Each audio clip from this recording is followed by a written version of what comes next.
Hey yo, we are Cumulé, a video game collective of 4 friends based in Brussels.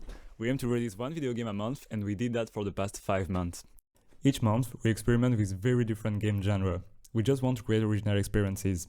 We did one about trying to survive while piloting your own plane, a puzzle game where you can switch bodies with a giant blind ant that uses echolocation to see in the dark, a game about climbing a mountain to overcome your grief, which is totally different from Celeste, please don't sue us, and even a game about peeing, which one of us made in a single day, and weirdly enough, it became our most played game.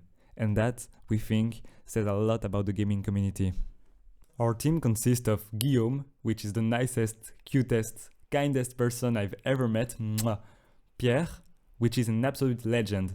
He makes things look so easy, and if you're wondering why his mom should have called him Hugo, it's because he's a boss. Angelo, Hello everyone, who is Italian. welcome. And I'm Elliot. I don't know anything about making games, and I have no idea how I ended up here. 5 months ago, we had this very stupid idea of making one game per month together. Since then, we've created a lot of games. This month, we decided to go for one inspired by our favorite game of all time, Outer Wilds, but with a twist. Instead of a game where each run teaches you something new to save the galaxy, what if we make it full horror, where the reason you die each loop is not the sun exploding at you, but rather a monster that tries to kill you inside an escape room. In this video, we'll summarize how this idea led us to developing our new game, Petrichor. Before diving into Petrichor, let's talk about how we work. Every month, on the first day, we release our new game. Then we speedrun to debug and implement post-release feedback, all while brainstorming ideas for the next one. And we need to find an idea fast. The smart and healthy way to do this will probably be to brainstorm together, but since we're not that smart, we decided each of us must create a prototype or at least an early version of a game during the first week of the month. Then, we all come together and fight over which idea will become this month's game. This month, Pierre proposed a game about smashing insects using our keyboard. The idea was fun and the prototype was gross and satisfying to play, but we didn't go for it because we couldn't see how to expand it into a bigger game. Guillaume made a prototype for a card-based game where you are hunting a house with your deck. The game revolved around solving puzzles by finding the right card combination to scare the inhabitants. We didn't go for this idea because it was too complex to implement nice puzzles. As for Angelo's prototype, I won't talk about it because it's still a work in progress, and I don't want to spoil it. Finally, I won, as only my idea left, which was the premise of Petrichor. Initially, I just wanted to make an escape room game set in a cabin in the middle of the woods, where each day you uncover more hints to escape, and each night, monsters come to kill you. With each run you'd find more weapons and resources to survive the night, until you could finally attempt a run where you escape the house. We quickly realized it was a bit too ambitious for just 1 month, so we cut out the weapons and resource mechanics, focusing only on puzzles while keeping a single monster that would instantly kill you. After our big brainstorming session to decide the layout of the house, the story we wanted to tell and the puzzles, we started to implement everything.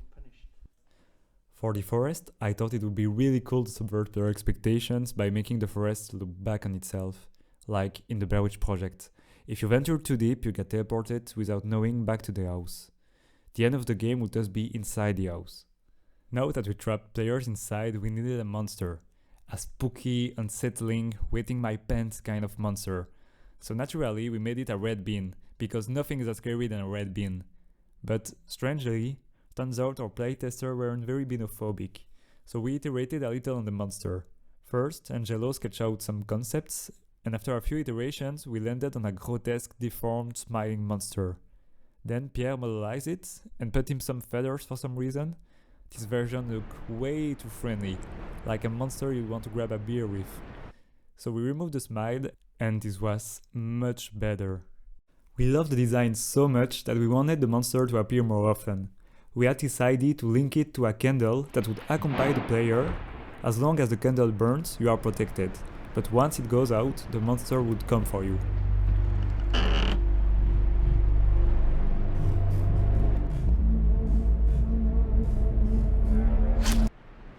Like in Outer Wild, we wanted to implement areas of the game that wouldn't be accessible after some time. This led us to implement a rain event that would start at some point of the day and thus extinguish the candle of the player if he goes outside.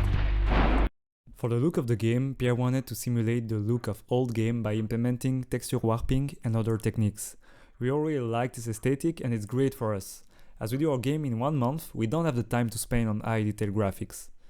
I interviewed Pierre doing a whole explanation on how we build the look of Petrichor, but it's boring, so here's the video accelerated. At this point of the video, I realized I've already spoiled way too much about the game. If you want to uncover the remaining mysteries and see the ending for yourself, well, you just have to play it. Or you can also see a full playthrough linked below.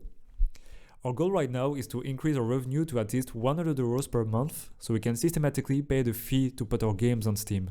If you are interested in supporting us and paying our games, you can subscribe to our Patreon, and for 3 euros, you will instantly receive Petrichor and all our previous games for forever. Thanks to our current patrons, aka our friends and our families. We love you guys. This is it. See you. Bye. Cumulé.